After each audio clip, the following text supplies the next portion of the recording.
औज़ुबिल्लाहिमिनश्शैतानिर्रजीम बिस्मिल्लाहिर्रहमानिर्रहीम।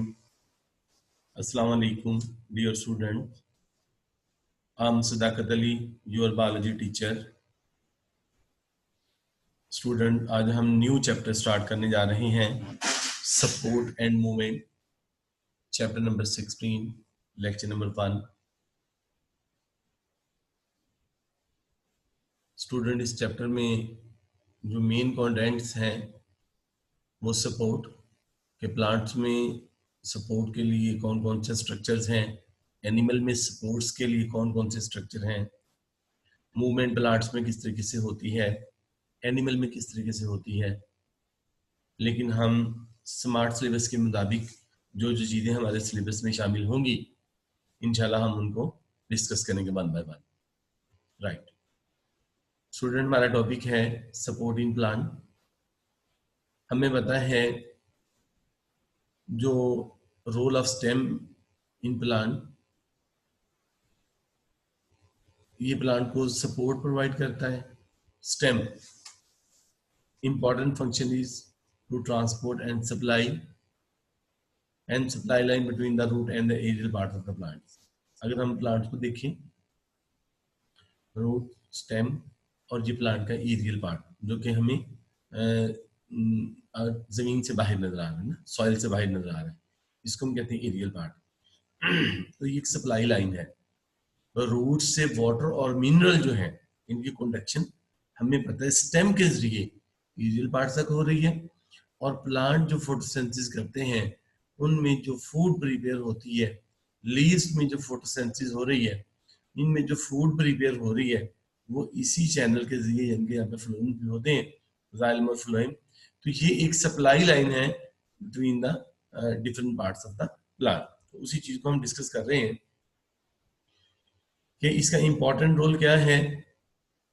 कि पहली बात ये प्लांट को सपोर्ट देता है। देखिए, प्लांट जैसे जैसे बल्कि होता जाता है वैसे वैसे स्टेम की गिर्थ में, स्टेम की मोटाई में इजाफा होता जाता है।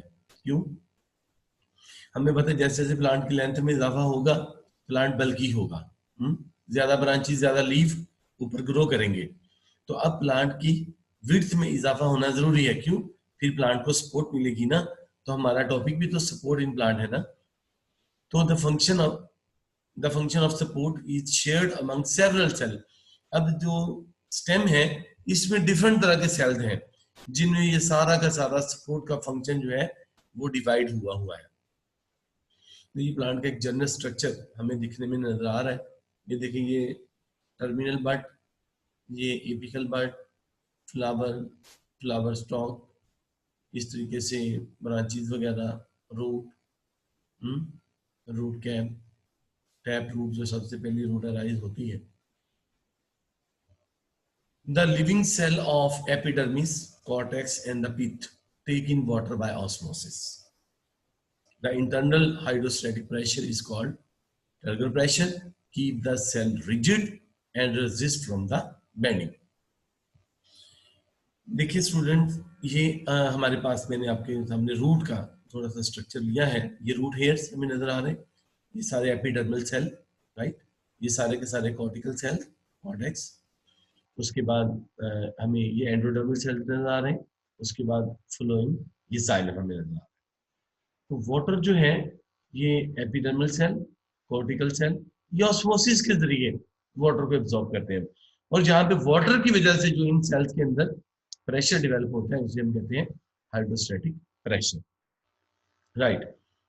तो यही जो हाइड्रोस्टैटिक प्रेशर है वो प्लांट को टर्जिड रखता है। अगर ये वाला प्रेशर ना हो, by losing turgidity plant become wilt, हमें विल्डिंग नजर आती है प्लांट्स के अंदर, right. Role of different tissue. अब प्लांट में डिफरेंट टिश्यू में जैसे कोलन कैमा, सिक्लिन कैमा, ये सेल्स है, टिश्यूज है प्लांट के अंदर। लिग्निफाइड सेल यानी लिग्निन होती है, ये present in the cortex, xylem tissue gives support to the plant. ये कॉर्टेक्स में होते हैं, ये जाइलम में होते हैं। कौन कौन से? Collenchyma cell, sclerenchyma cell plant को सपोर्ट देते हैं। Major mechanical stress is imposed by the wind which can bend the plant. देखिए, मैंने अभी आपको बताया जैसे प्लांट की लेंथ में इजाफा होता जाता है वैसे वैसे न्यू लीव्स बनेंगे, न्यू ब्रांचेस बनेंगी, प्लांट बल्कि होता जाएगा। अब उसको प्रॉपर सपोर्ट के लिए यानी कि जो विंड की स्ट्रेस है उससे बचाने के लिए प्रॉपर सेल के अंदर टिश्यू होने चाहिए, स्ट्रक्चर होने चाहिए जो कि कोलोनकेमा और स्क्लेरोडेमा की फॉर्म में प्लांट की कॉर्टेक्स और जाइलम वगैरह के साथ मौजूद होते हैं। The vascular bundle containing xylem act as steel rod in reinforced concrete, tough and inextensible structure होते हैं। कौन कौन से? Vascular bundle also have weight bearing ability. Vascular bundle sunflower have additional sclerenchyma fiber which form bundle caps. देखिए, अगर हम देखें ये हमें स्टेम का क्रॉस सेक्शन होता है, स्टेम की क्रॉस सेक्शन में ये बाहर सारी की सारी ये बाहर की तरफ जो नजर आ रही है, ये सारी एपिडर्मिस, ये सारा जो अंदर खाली सा पोर्शन है, असल में ये सेल है, हमारा ये दिखाना मकसूद नहीं था। ये कॉर्टेक्स, ये वाले जो स्ट्रक्चर आपको एक सर्कल में नजर आ रहे हैं, ये डाइकॉट स्टेम का स्ट्रक्चर नजर आ रहा है, इसको हम कहते हैं, ये जो स्ट्रक्चर नजर आ रहा है इसको हम कहते हैं vascular bundle. Vascular bundle, vascular bundle, चूंकि ये एक सर्कल में है इसलिए हम कह सकते हैं कि डाइकॉट स्टेम का स्ट्रक्चर हो सकता है। अब ये वाले जो वेस्कुलर बंडल है जिसमें जाइलम और फ्लोएम से मिलकर बने हुए हैं, तो ये क्रॉस सेक्शन है, तो ये देखिए ये सारे आपकी जिस तरह कंक्रीट का बना हुआ जाल नहीं होता, जिस तरह पिलर बनाए जाते हैं, जो इमारत लोग बनाते हैं, उसमें देखिए सरिया वगैरह डालता है ना, तो ये पिलर की फॉर्म में प्लांट के अंदर खड़े जो कि प्लांट को बहुत अच्छे तरीके से सपोर्ट प्रोवाइड करते हैं। देखिए यहाँ पे मैं बात कर रहा था द वेस्कुलर बंडल जो अभी मैंने बताया है, containing xylem act as steel rod in reinforced concrete, concrete की तरह के स्ट्रक्चर होते हैं, मजबूत स्ट्रक्चर होते हैं, आल्सो है वेट बियरिंग एबिलिटी। देखिए एक प्लांट है, मतलब मैंगो का प्लांट है, तो हम कहते हैं मैंगो का ट्री है, उसके ऊपर कई मन, यानी कि किलो के हिसाब से नहीं, मनों के हिसाब से, टनों के हिसाब से फ्रूट लगता है। अब फ्रूट कैसे प्लांट के ऊपर स्टे करता है? स्टेम की वजह से। क्यों? उसके अंदर ये कंक्रीट जैसा स्ट्रक्चर वेस्कुलर बंडल होते हैं जो कि उसको सपोर्ट प्रोवाइड करते हैं।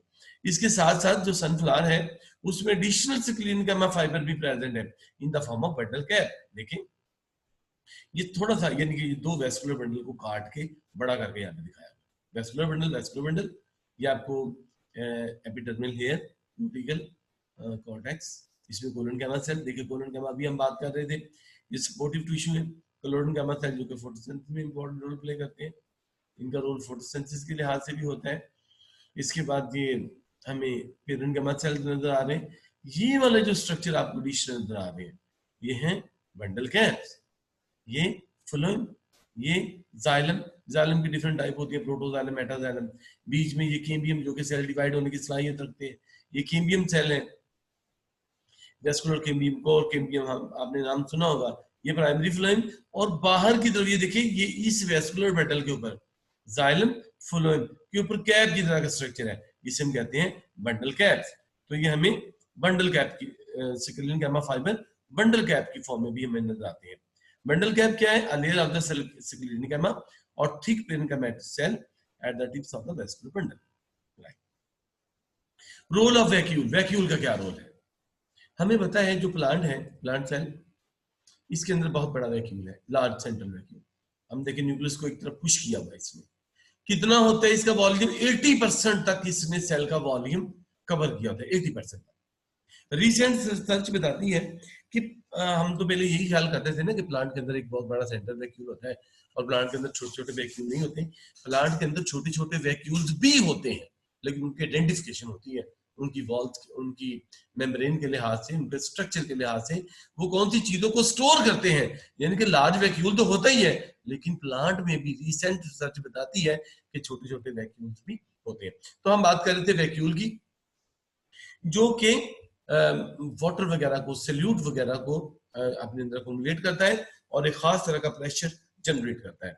तो role of vacuole, cell vacuole can generate high osmotic pressure, pressure due to osmosis, pressure due to solutes। तो देखिए ये सबसे पहले अपने अंदर इसके ऊपर डिफरेंट पंप्स होते हैं, मैं भी उनकी बात बताऊंगा आपको। डिफरेंट पंप्स होते हैं जो कि अपने अंदर सल्यूट को अक्यूमुलेट करते हैं। जब सल्यूट अक्यूमुलेट करेगा अल्टीमेटली वाटर मूव करेगा आउटसाइड टू इनसाइड। जब water outside to inside move करेगा तो यहाँ पे ये टर्जिड हो जाएगा, सेल के ओवरऑल प्रेशर बढ़ेगा जिसको हम टर्जिड प्रेशर कहते हैं। तो ये प्लांट को हाइड्रोस्टेटिक प्रेशर सेल को प्रोवाइड करता है। जो वैक्यूल की मेम्ब्रेन है इसको हम टोनोब्लास्ट कहते हैं। Membrane of the vacuole is called tonoplast. Cell vacuole can generate high osmotic pressure. Tono mean tension, stretching, and plastos ये ग्रीक वर्ड से लिया गया है। टोनो मीन टेंशन और stretching and plastos mean formed और moulded, यानी कि ये स्ट्रेचिंग की फॉर्म में हमें स्ट्रक्चर नजर आ रहा है जिसको हम कहते हैं टोनोब्लास्ट, टेंशन क्रिएट करता है। That membrane contain many active transport systems that pumps the ion into the vacuum.